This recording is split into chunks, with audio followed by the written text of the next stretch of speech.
नमस्कार मित्रांनो, हनुमंत भोपाळे या यूट्यूब चॅनलवरून आपलं मनापासून स्वागत। आजचा विषय आहे सुखी सहजीवनाचे सूत्र। तर या सुखी सहजीवनाचे हे जे सूत्र आहेत त्याच्या भाग 1 मध्ये तर आपण एक चांगले संबंध राहावं असं वाटत असेल, आपलं सहजीवन सुखानं जावं असं ज्याला वाटत असेल, अधिकाधिक चांगलं व्हावं, काही गुण यावा, थोडा तरी फरक पडावा असं वाटत असेल तर आजचं पहिलं सूत्र तुम्ही वापरून बघा, नक्की तुम्हाला फरक पडलेला दिसून येतो। आता पहिलं सूत्र काय आहे तर एकमेकाचं ऐकून घेणं। एकमेकाचं ऐकून घेणं, ऐकून वागणं हा दुसरा टप्पा झाला। ऐकून घेणं हा पहिला टप्पा आहे। त्यातल्या त्यात मनापासून ऐकून घेणं। कशापासून?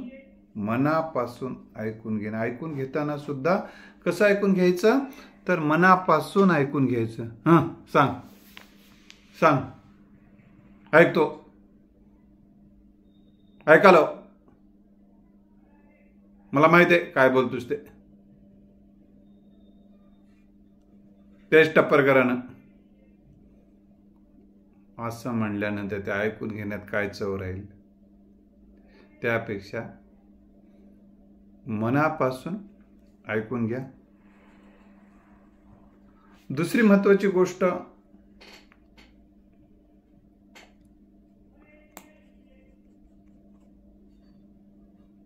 आपण तिचा रिस्पेक्ट करतो पुढच्या व्यक्तीचा, आपल्या साथीदारांचा, असं त्या पुढच्या साथीदारांना आपल्या वाटलं पाहिजे।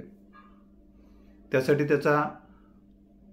त्याच्या सांगण्यामध्ये आपल्याला रस वाटायला लागलाय, ऐकून घ्या।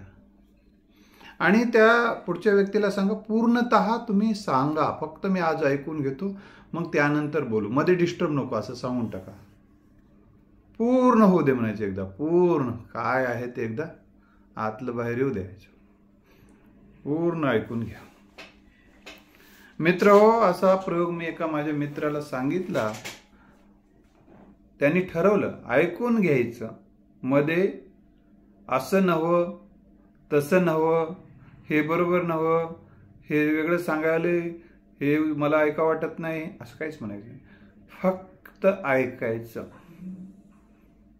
आणि त्यांच्या मिसेसलाही सांगितलं की फक्त ऐकून घ्या, त्यांनी जे म्हणायला ते ऐकून घ्या तुम्ही आधी, तुमचं ते ऐकायला तयार आहेत, फक्त मध्येच मग निर्णय मध्येच द्या, याचं कसं मग तसं कसं आता सध्या म्हणू नका म्हणलं, तुमचं एकदम पूर्ण कहाणी सांगा, पूर्ण जीवन सांगा, पर ते ऐकून घ्यायला तयार आहे। मग मित्र एका दिवशी त्यांनी प्रयोग करायचं ठरवलं, सुट्टी बघून शांततेच सांग। मग तिनं सुरू केलं, सगळं जीवन सांगितलं, संपूर्ण जीवन सांगितल्यानंतर कोणती गोष्ट, प्रत्येक गोष्टीचा हेतू काय, प्रत्येक गोष्ट का केली, प्रत्येक गोष्टीचा जीवनामध्ये संघर्षमय वाटचाल, हे सगळं त्याने सांगितलं। त्या साथीदारींना त्यांना सांगितलं पूर्ण आहे ना, अतिशय मन लावून ऐकला, आतापर्यंत कधीच मन लावून ऐकला नव्हता, पूर्ण ऐकला। त्याच्या अगोदर ऐकायचा, ज्याचं होण्या अगोदर, म्हणजे लग्न होण्या अगोदर काय, तसं ऐकलं आता। आणि मग मन लावून पूर्ण ऐकल्यामुळे ती खाली झाली, हलकं झाली, रिलॅक्स झालं तिला, आणि पूर्ण रिलॅक्स झाल्यामुळे शांत वाटलं। मग त्याने सांगितलं की त्याने संपूर्ण ऐकून घेतल्यानंतर याला जे जे आवडलं त्याने म्हणलं, आता माझं ऐकून घे। हो ऐकते, तुझे हे जे सांगितले ते 4, 5, 7, 8 पॉइंट मला अगदी मनापासून आवडले. मी आजच त्याच्यावरच सांगतो तितकं. खरंच हे ग्रेट. तुझं संघर्षमय शिक्षण, तुझ्या आईवडिलांचे कष्ट, आईवडिलांची प्रेरणा, आईवडिलांचा स्वभाव, अरे सगळं मग त्याचे जे वाटचाल, तुझ्या इतरांना सहकार्य करण्याची वृत्ती वगैरे वगैरे, जे असे पॉझिटिव्ह याला जे आवश्यक आहेत, आवडले ते सगळं यानंही सांगितलं अर्धा तास. त्याच्यावरच कौतुकच आता पूर्ण. मित्र, तिला वाटलं माझं काय ऐकून घेत नाही, आणि ऐकल्यानंतरही काही सकारात्मक रिस्पॉन्स नसतो. आता दोन्ही झालं ना, मनापासून ऐकूनही घेतला, जितक्या गोष्टीला याला द्यावा वाटलं रिस्पॉन्स, बाकीच्या बद्दल काहीच म्हणला नाही यानं. काय साधा माणूस आहे का हा? काय कच्चा नाही हा सुद्धा माणूस. पूर्णपणे राईट झालं. तिलाही बरं वाटलं बिचाऱ्यानं ऐकून घेतलं. आणि हे पॉईंट माझं कौतुक. कारण माणसाला सुखी जीवनाचं सूत्र ऐकून घेणे, कौतुक करणे, आपल्या गुणाचं, सासरवाडीच्या माणसाचं कौतुक, हे साधं महत्वाचे मुद्दे आहेत. त्याने हे 2-3 मुद्दे कौतुक केला, सासरवाडीचं केला, तिच्या स्वभावाचं केला, आणि तिचं ऐकूनही घेतला. 2-3 गुण आता एवढं सांगितलं. तिनं एकदम फ्रेश झाली, ऐकूनही घेतला, कौतुकही केला. वातावरण चेंज होऊ लागलं मित्रांनो. साधी गोष्ट नाही. विचार बदलले की आयुष्य बदलते. विचार बदलले की आयुष्य बदलते. कारण विचार बदलले की कृती बदलते. एवढंच नाही तर कृती बदलते, उक्ती बदलते, एकमेकाकडे पाहण्याची दृष्टी बदलते, आणि त्यातून माणसाच्या जीवनामध्ये एकमेकाचा रिस्पेक्ट वाढतो, आनंद वाटतो, एकमेकाला बोला वाटते. अरे सांगणं ऐकून घेते. आता आपण सांगितलं पाहिजे. कारण बऱ्याच गोष्टी मनामध्ये सलत असतात, आणि ऐकून घेणारं कोणीतरी असावं वाटते. त्यामुळं ऐकून घेण्याचा हा जो गुण आहे आपण लक्षात घेतला पाहिजे. एकमेकाचं ऐकून घ्या, सन्मान करा. जितक्या काही गोष्टी पटल्यात तेवढं बोला. न पटलेल्या गोष्टीविषयी पुन्हा कधीतरी बोलता येईल म्हणून त्या विषयावर टाळता येईल. परंतु सुरुवात तरी आपासून करा. पहिला मुद्दा आपलं एकमेकाचा झाला ऐकून घेणे, सन्मानजनक ऐकून घेणे. दुसरं सूत्र झालं म्हणजे ते कौतुक करणे. आता मला सांगा, कौतुक करायला काय जाते? 4-5 जरी वाक्य कौतुकाचे बोलले, तू छान दिसतेस, तू छान स्वयंपाक केलीस, माझी किती काळजी करतेस, लेकरा बाळाला किती छान सांभाळतेस, 4-5 त्या वाक्याच्या प्रेमात तुमचा साथीदार पडते. मग अरे हे माझे गुण आवडायला लागले, आणि माझ्यात तेवढे काही अजून नाहीत, परंतु वाढवावं लागेल मला हे गुण. मग स्वयंपाक अजून चांगला करावा लागेल, मला अजून छान दिसावं लागेल. त्याच्यामुळे छान दिसणं म्हणजे काय? चेहरा छान दिसणं. चेहरा छान दिसण्यामुळे चेहऱ्यावर जे 12 वाजलेले असतात ते 12 वाजलेले कमी करण्यासाठी काय करावं लागेल? तर त्याच्यासाठी मनातली चिंता, काळजी, हे जे काही आहे ते काढून टाकावं लागेल. त्यासाठी सकारात्मकता विचार करावा लागेल, इतरांबद्दल सद्भावना बाळगावी लागेल. ते त्यांना सांगा. असं अजून इनर ब्युटी कशी वाढू शकते. इनर ब्युटीबद्दल मी तुम्हाला एक व्हिडिओ करून देतो. अजून इनर ब्युटी, आंतरिक सौंदर्य कसं वाढवायचं. आंतरिक सौंदर्य वाढलं की बाह्य सौंदर्य खुलून दिसते, खुलून. मग ते इनर ब्युटीबद्दल एकदा तुम्हाला गायडन्स करणार आहे. या हनुमंत भोपाळ यूट्यूब चॅनलला सांगा, किंवा हनुमंत या माझ्या नंबरवर 9767704604 या नंबरवर तुम्ही मेसेज करा. हा व्हिडिओ तुम्हाला मी पाठवून देतो इनर ब्युटीचा. तर हे कौतुक करायला शिका. फक्त 21 दिवस प्रयोग करा. फक्त किती दिवस? 21 दिवस कौतुक करा. मनापासून करा. नाटकं करू नका, नाटकी वागू नका. जे रियालिटी आहे, जितकं आहे तितकंच आहे. 2 भाज्या केलेत, एका भाजीमध्ये मीठ नाही, एका भाजीत व्यवस्थित मीठ आहे. ज्याच्यामध्ये व्यवस्थित मीठ आहे, या वांग्याच्या भाजीत व्यवस्थित मीठ, आणि त्याच्याबद्दल चालत राहते म्हणायचं, त्याचं काय चालत राहते, थोडं नाही कमी झालं होतं हो जरा, चालत राहते, काय काय फरक पडायला, चालत राहते असं म्हणायचं. त्याचं म्हणजे बल तिला बरं वाटते. बरोबर आहे, खऱ्याचंच कौतुक व्हायला लागले. म्हणजे कौतुक हे खरं कौतुक केलं तर ते कौतुक राहते, नाही तर टिंगल होते. म्हणजे अशी एकमेकाची टिंगल करून सुखी संसारामध्ये इजून टाकू नका.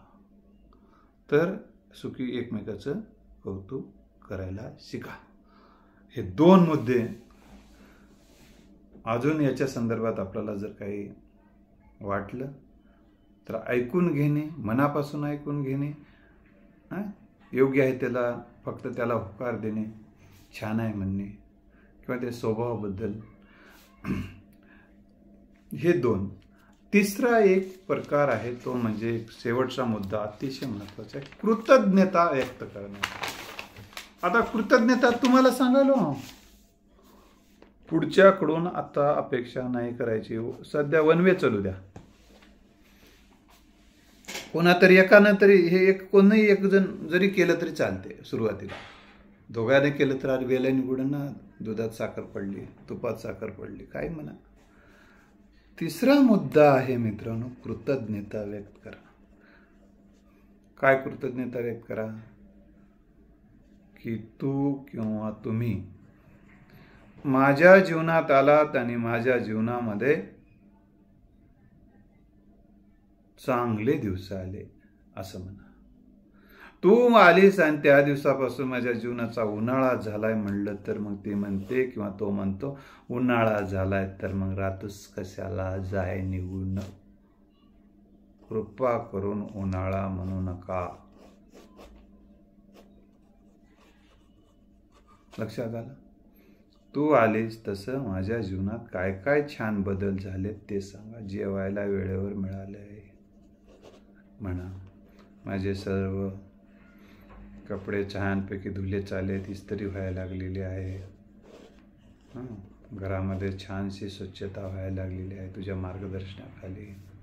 ती जरी करत नसेल, बाई लावून करून घेत असेल तर म्हणा, तुझ्या मार्गदर्शनाखाली करायला म्हणा. कृतज्ञता म्हणजे केलेल्या कार्याचं नोंद घेणे आणि त्याबद्दल थँक्यू म्हणणं. वा, ते चांगलं झालं, हे चांगलं झालं, कृतज्ञ, तुझ्यामुळे माझ्या जीवनामध्ये हा बदल चांगला घडला. दुसरी कुठली मिळाली असते तर कसं झालं असतं की तू मिळाल्यामुळे सुखी संसार चालू आहे, आनंद आहे, आनंद आहे.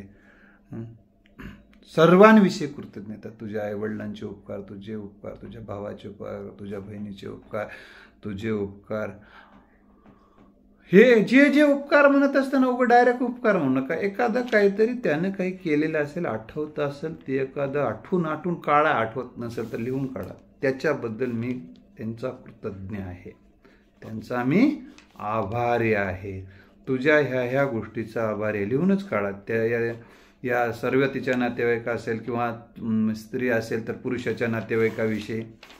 आता पूर्वी एका महिलेला म्हणलो, तुम्ही ताई साहेब तुम्ही नवऱ्यांच्या नातेवाईकाविषयीची कृतज्ञता व्यक्त करा. काय करण्यासारखं काय केलंय म्हणून करू.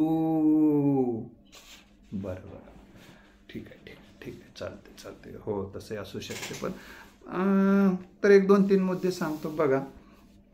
ही कृतज्ञता व्यक्त करा, त्यांना कळवा की न कळवा तुमचं तुम्ही लिहून ठेवा. म्हणलं काय करू, काय ठेवण्यासारखं काय आहे सांगा. म्हणले काही नाहीच ते काय करायचं. म्हणजे मजानं तसलं पानचट नसलेलं करा वाटणं. म्हणजे मला तसला तोंड चोपडेपणा, तोंड चोपडेपणा जमणार म्हणजे आहे ते खरं असेल तर करते म्हणले.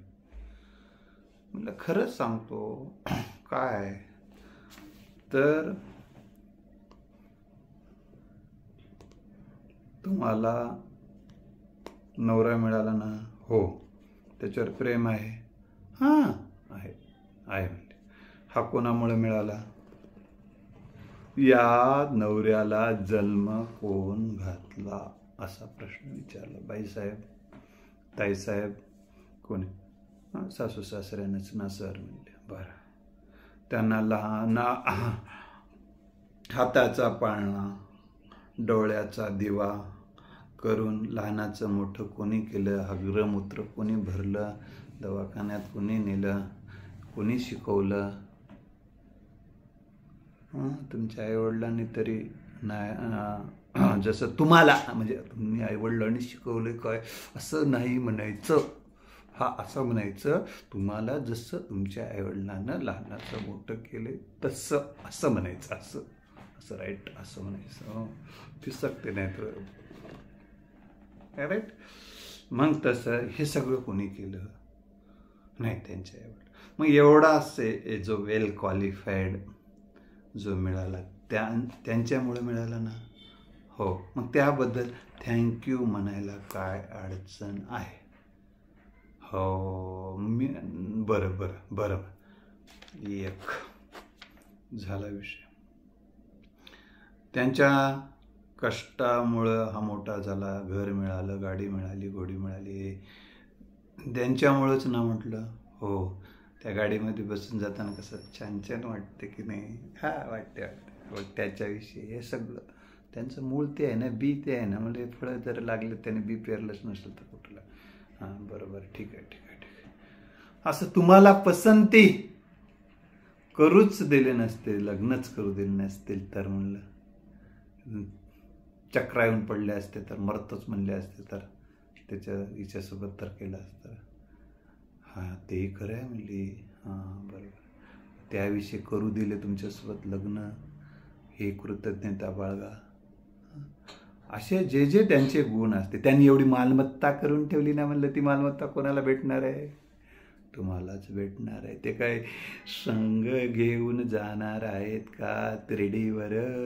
नाही ना. मग ते कोणाला भेटणार आहे? तुम्हाला. मग त्याविषयीची कृतज्ञता त्यांनी विकून टाकल्यावर, विकून टाकली असते तर सगळं, तेव्हा सगळी शेती विकून टाकून बँकेमध्ये टाकून घुमेंगे, नाचेंगे, फिरेंगे, ऐश करेंगे और क्या म्हणून फिरले, टंटाटान म्हणून फिरले असते तर. ते ठेवली ना तेवढी जमीन, जे काही ठेवलं ना टिकून. याविषयीची कृतज्ञता ताईसाहेब, बाईसाहेब बाळगा. हे खरं आहे सर म्हटले. तसं जसं महिलेनं एकमेक कृतज्ञता बाळगली पाहिजे, तसं स्त्रीनं पण नवरा बायकोने दोघांच्याही नातेवाईकाविषयीची कृतज्ञता जर बाळगली, प्रत्येक गोष्ट हे चांगलं आहे, ते चांगलं आहे, त्यांचे हे उपकार आहेत, ते उपकार आहेत, हे जर तुम्ही काय होते माहिती आहे का? 3 उपकार म्हणणं गेली, याने म्हणते उपकार त्याचं माझ्यावर 0 आहेत. 3 नाही केलंय की तुझ्यावर हे केलं असेल, माझ्यावर काय उपकार केले नाही काय, ते तुमच्यासाठी केलं. त्याने म्हणते तू माझ्यावर काय उपकार आहे, तुझ्यासाठी केलेत, पहिलं काय माझ्यावर केलेत काय लग्नाच्या आधी म्हणते. मग तसं असल्यावर मग हे असं होते एकमेकाच्या विरोधात. हे भारत पाकिस्तान घरात होऊ द्यायचा नसेल तर एकमेकाच्या नातेवाईकाविषयी केलेल्या सहकार्याविषयी कृतज्ञता व्यक्त करायला शिका. सुखी संसाराचे हे कृतज्ञता व्यक्त करायला शिका, आभार मानायला शिका. जे काही दिले आपल्याला, ज्यामुळं ज्या गोष्टी मिळाल्या त्या काय एकमेकाला कृतज्ञता करा, एकमेकाचा सन्मान करा, कौतुक करा आणि एकमेकाचं छानपैकी ऐकून घ्या. हे 3 मुद्दे वागहो, कराच, बघाच, रिझल्ट किती दिवस लागतील? पहिल्या दिवसापासून यायला सुरू होतील. थोडे फक्त मनापासून करा. मात्र हळूवार करा, टप्प्याटप्प्यानं करा. तुमच्या जीवनामध्ये दुसरे सूत्र मी सांगणार आहे. सुखी जीवनाचे 3 सूत्र आज बघितले. सहजीवनाचे 3 सूत्र, सुखी संसाराचे 3 सूत्र. आता पुढचे सूत्र ऐकण्यासाठी तर हे हनुमंत भोपाळे यूट्यूब चॅनल सबस्क्राईब करून ठेवा. म्हणजे डायरेक्ट मी जे सूत्र सांगल्याबरोबर तुम्हाला मेसेज येऊन जाईल. HNUMANTBHOPALE या यूट्यूब चॅनलवर हे सूत्र भेटतील. आणि या संदर्भामध्ये तुम्हाला जर काही शंका असतील, प्रश्न असतील विचारायचं असेल तर हे माझा नंबर देऊन ठेवतो 9767704604 9767704604. मी प्रोफेसर डॉक्टर हनुमंत भोपाळे, समुपदेशक, व्यक्तिमत्व विकास तज्ज्ञ म्हणून काम करतो. तर तुम्ही यावर मला मेसेज करून माझा वेळ घेऊन आपण गायडन्स घेऊ शकता. धन्यवाद.